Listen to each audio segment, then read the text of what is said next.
ಮಹಾಭಾರತದಲ್ಲಿ ದೈಹಿಕವಾಗಿ ಅತ್ಯಂತ ಬಲಶಾಲಿಯಾಗಿದ್ದವನು ಭೀಮ ಎಂದು ಹೇಳಲಾಗುತ್ತೆ.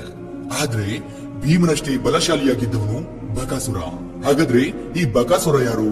ಇವನಿಗೆ ಒಂದು ದಿನಕ್ಕೆ ಬೇಕಾಗುತ್ತಿದ್ದ ಆಹಾರವೆಷ್ಟು ಗೊತ್ತಾ? ಇವನ ಪರಾಕ್ರಮ ಹೇಗಿತ್ತು?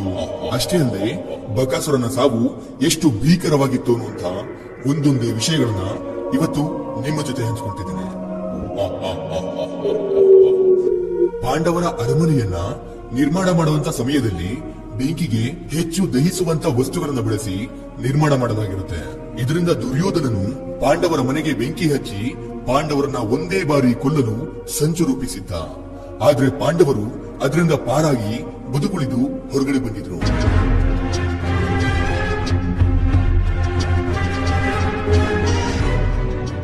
ಕುಂತಿಯ ಸಲಹೆಯಂತೆ ಪಾಂಡವರು ಜೀವಂತವಾಗಿರುವಂತಹ ವಿಷಯ ದುರ್ಯೋಧನನಿಗೆ ಗೊತ್ತಾಗಬಾರದು ಅಂತ ಕಾಡಿನಲ್ಲೇ ಸ್ವಲ್ಪ ದಿನಗಳವರೆಗೆ ಉಳಿಯುತ್ತಾರೆ.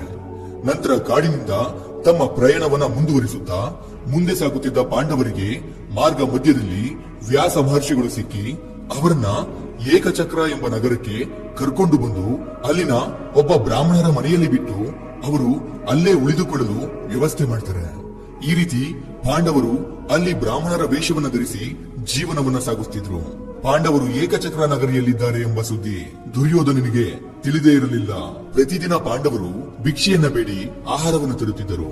ರಾತ್ರಿ ಕುಂತಿಯು ಅದನ್ನ ಹಂಚುತ್ತಿದ್ದಳು.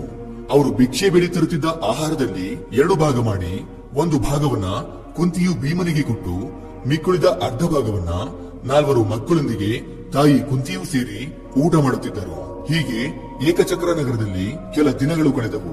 ಆದರೆ ಒಂದು ದಿನ ಮನೆಯಲ್ಲಿ ಭೀಮ ಮತ್ತು ತಾಯಿ ಕುಂತಿ ಇಬ್ಬರೇ ಇದ್ದರು. ಮಿಕ್ಕುಳಿದವರು ಭಿಕ್ಷೆಗೆ ಹೋಗಿದ್ದರು. ಇದ್ದಕ್ಕಿದ್ದಂತೆ ಅವರ ಪಕ್ಕದ ಮನೆಯಿಂದ ಯಾರೋ ಜೋರಾಗಿ ಅಳುತ್ತಿರುವಂತ ಶಬ್ದ ಕೇಳಿಸ್ತು. ಇದರಿಂದ ಗಾಬರಿಯಾದಂತ ಕುಂತಿ ಅವರ ಮನೆಯಲ್ಲಿ ಏನಾಗ್ತಿದೆ ಅಂತ ನೋಡೋಕೆ ಹೋಗ್ತಾಳೆ. ಆಗ ಆ ಬ್ರಾಹ್ಮಣನು ಈ ಊರಿನ ಹೊರಗೆ ಬಕಾಸುರನೆಂಬ ಒಬ್ಬ ರಾಕ್ಷಸನಿದ್ದಾನೆ. ಆ ರಾಕ್ಷಸನು ಅವನಿಗೆ ಮನ ಬಂದಂತೆ ಜನಗಳನ್ನ ಕೊಲ್ಲುತ್ತಿದ್ದ. ಸಿಕ್ಕ ಜನರನ್ನ ತಿಂದು ಹಾಕುತ್ತಿದ್ದ.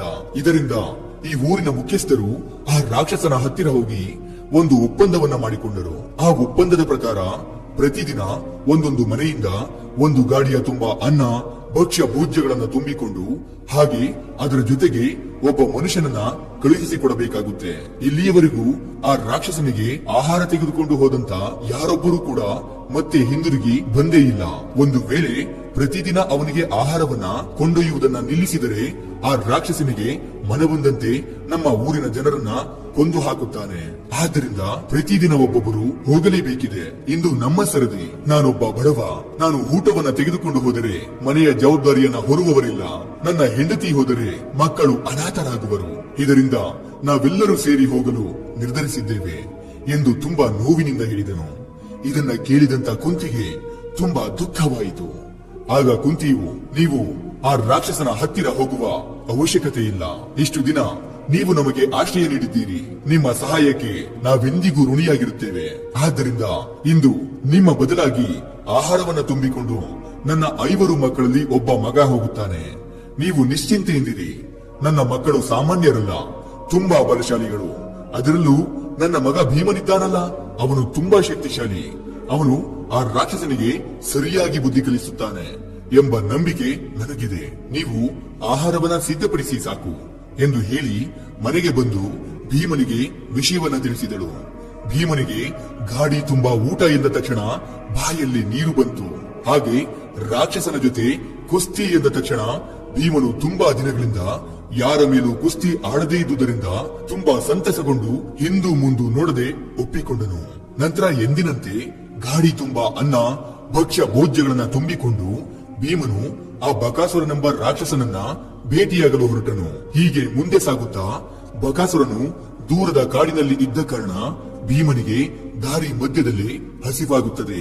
ಅದರ ಜೊತೆಗೆ ಗಾಡಿಯಲ್ಲಿದ್ದ ತಿಂಡಿ ತಿನಿಸುಗಳ ಪರಿಮಳದಿಂದ ಭೀಮನ ಬಾಯಿಯಲ್ಲಿ ನೀರು ಬಂತು. ಈ ಎಲ್ಲಾ ಆಹಾರವನ್ನ ನಾನೇ ತಿಂದರೆ ಹೇಗೆ ಎಂಬ ಆಲೋಚನೆಯೂ ಬಂತು. ಯಾಕೆಂದರೆ ಭೀಮನು ಹೊಟ್ಟೆ ತುಂಬಾ ಊಟ ಮಾಡಿ ತುಂಬಾ ದಿನಗಳಾಗಿತ್ತು. ಆದರೂ ಕೂಡ ಭೀಮನು ಇನ್ನೂ ಸ್ವಲ್ಪ ಮುಂದೆ ಸಾಗಿ ಗಾಡಿಯಿಂದ ಇಳಿದು ಆ ಬಕಾಸುರನನ್ನ 3-4 ಬಾರಿ ಜೋರಾಗಿ ಕೂಗಿದನು. ಯಾರ ಶಬ್ದವೂ ಬರಲಿಲ್ಲ.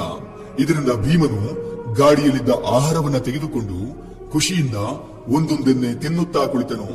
ಆಗ ಬಕಾಸುರನು, ಇಷ್ಟು ಹೊತ್ತಾದರೂ ಆಹಾರವನ್ನು ತೆಗೆದುಕೊಂಡು ಯಾರೂ ಬರಲಿಲ್ಲವಲ್ಲ, ಈ ಮನುಷ್ಯರಿಗೆಲ್ಲೋ ನನ್ನ ಮೇಲೆ ಭಯ ಕಮ್ಮಿಯಾಗಿರಬಹುದೆಂದು ಅಂದುಕೊಳ್ಳುತ್ತಾ ಊರಿನ ಕಡೆಗೆ ಹೆಜ್ಜೆ ಹಾಕುತ್ತಾ ನಡೆದ. ದಾರಿಯಲ್ಲಿ ಕುಳಿತು ಭೀಮನು ಆಹಾರವನ್ನ ತಿನ್ನುತ್ತಿರುವುದನ್ನ ಕಂಡ ಬಕಾಸುರನು, ಯಾರು ಈ ಮನುಷ್ಯ, ನನ್ನ ಆಹಾರವನ್ನೆಲ್ಲ ತಿಂದು ಹಾಕುತ್ತಿದ್ದಾನಲ್ಲ, ಇವನಿಗೆಷ್ಟು ಧೈರ್ಯ ಎಂದು ಕೋಪಿಸಿಕೊಂಡು ಜೋರಾಗಿ ಗರ್ಜಿಸಿದ. ಆದರೆ ಭೀಮ ಹಿಂದಿರುಗಿ ನೋಡಲೇ ಇಲ್ಲ. ಅವನ ಪೂರ್ತಿ ಗಮನ ಆಹಾರದ ಮೇಲಿತ್ತು. ಇದರಿಂದ ಬಕಾಸುರನ ಕೋಪ ನೆತ್ತಿಗೇರಿತು. ಅವನು ಜೋರಾಗಿ ಭೀಮನ ಬೆನ್ನ ಮೇಲೆ ಗುದ್ದಲು ಆರಂಭಿಸಿದ. ಆದರೆ ಭೀಮನು ನಗುತ್ತಾ ಊಟವನ್ನ ತಿಂದು ಮುಗಿಸುತ್ತಲೇ ಇದ್ದ. ಹೀಗೆ ತಿನ್ನುತ್ತಾ ಗಾಡಿಯಲ್ಲಿದ್ದ ಎಲ್ಲಾ ತಿಂಡಿ ತಿನಿಸುಗಳು ಆಹಾರವನ್ನೆಲ್ಲ ಭೀಮನು ತಿಂದು ಮುಗಿಸಿದ್ದ. ನಂತರ ಭೀಮನು ಮೇಲೆದ್ದು ಬಕಾಸುರನ ಮೇಲೆ ದಾಳಿ ಮಾಡಲು ಮುಂದಾದ. ಆದರೆ ಭೀಮನು ಬಕಾಸುರನನ್ನ ಕೊಲ್ಲುವುದು ಅಷ್ಟು ಸುಲಭಕರವಾಗಿರಲಿಲ್ಲ. ಏಕೆಂದರೆ ಬಕಾಸುರನು ಕೂಡ ಅಷ್ಟೇ ಪರಾಕ್ರಮಿಯಾಗಿದ್ದ. ಹೀಗೆ ಅವರಿಬ್ಬರ ನಡುವೆ ಜೋರಾಗಿ ಕುಸ್ತಿ ನಡೆಯಿತು.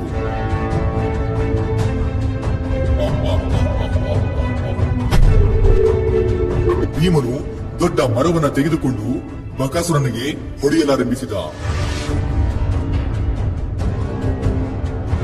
ಕೊನೆಗೆ ಅವರಿಬ್ಬರ ನಡುವೆ ಘನಘೋರ ಯುದ್ಧ ನಡೆದು ಬಕಾಸುರನನ್ನ ಭೀಮನು ಕೊಂದು ಹಾಕಿದ್ದ.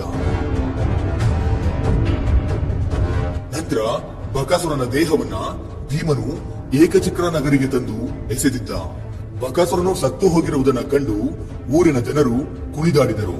ಆದರೆ ಬಕಾಸುರನನ್ನ ಕೊಂದದ್ದು ನಾನೇ ಎಂದು ಭೀಮನು ಯಾರಿಗೂ ಹೇಳಲಿಲ್ಲ. ಈ ರೀತಿಯಾಗಿ ಭೀಮನಿಂದ ಬಕಾಸುರನ ಅಂತ್ಯವಾಯಿತು. ಇನ್ನ ಭೀಮನ ಜನನ ಹೇಗಾಯ್ತು ಅಂತ ಕೇಳಿದ್ರೆ ನೀವು ಬೆಚ್ಚಿ ಬೀಳ್ತೀರಾ. ಹೌದು, ಆ ದಿನಗಳಲ್ಲಿ ಪಾಂಡುರಾಜ ಕುಂತಿಯ ಜೊತೆ ಕಾಡಿನಲ್ಲಿದ್ದ. ಅವರಿಬ್ಬರಿಗೂ ಮುದ್ದಾದ ಗಟ್ಟಿ ದೇಹದ ಮಗುವೊಂದು ಜನಿಸಿತ್ತು. ಆ ಸಮಯದಲ್ಲಿ ಮಗು ತಾಯಿಯ ತೊಡೆಯಿಂದ ಜಾರಿ ಬಂಡೆಯ ಕೆಳಕ್ಕೆ ಬಿದ್ದು ಹೋಯಿತು. ಬಿದ್ದ ರಭಸಕ್ಕೆ ಮಗು ಒಂದು ದೊಡ್ಡ ಬಂಡೆಗೆ ಹೋಗಿ ಅಪ್ಪಳಿಸಿತ್ತು. ಆಗ ಗಾಬರಿಯಿಂದ ಪಾಂಡುರಾಜ ಮತ್ತು ಕುಂತಿಯು ಓಡಿ ಬಂದು ಮಗುವಿಗೆ ಏನಾಯ್ತು ಅಂತ ನೋಡಿದಾಗ ಮೇಲಿಂದ ಮಗು ಬಿದ್ದ ರಭಸಕ್ಕೆ ಆ ಬಂಡೆಯೇ ಪುಡಿಪುಡಿಯಾಗಿ ಹೋಗಿತ್ತು. ಆದ್ರೆ ಭೀಮನಿಗೆ ಮಾತ್ರ ಯಾವ ತೊಂದರೆಯೂ ಆಗದೆ ಆ ಮಗು ನಗುತ್ತಲೇ ಇತ್ತು. ಇಲ್ಲೇ ನೀವು ಅರ್ಥ ಮಾಡ್ಕೊಳ್ಬಹುದು ಭೀಮ ಎಷ್ಟು ಬಲಶಾಲಿ ಅಂತ. ನಿಮ್ಮ ಪ್ರಕಾರ ಭೀಮನಿಗಿಂತ ಹೆಚ್ಚು ಬಲಶಾಲಿಯಾಗಿದ್ದವರು ಮಹಾಭಾರತ ಕಥೆಯಲ್ಲಿ ಯಾರಾದ್ರೂ ಇದ್ದಾರಾ ಅಂತ ಕಮೆಂಟ್ ಮಾಡಿ ತಿಳಿಸಿ. ಇದಿಷ್ಟು ಇವತ್ತಿನ ವಿಡಿಯೋ. ಈ ವಿಡಿಯೋ ನಿಮ್ಗೆ ಇಷ್ಟ ಆಗಿರುತ್ತೆ ಅನ್ಕೊಂಡು ಮತ್ತೊಂದು ಹೊಸ ವಿಷಯದೊಂದಿಗೆ ಮತ್ತೆ ಬರ್ತೀನಿ.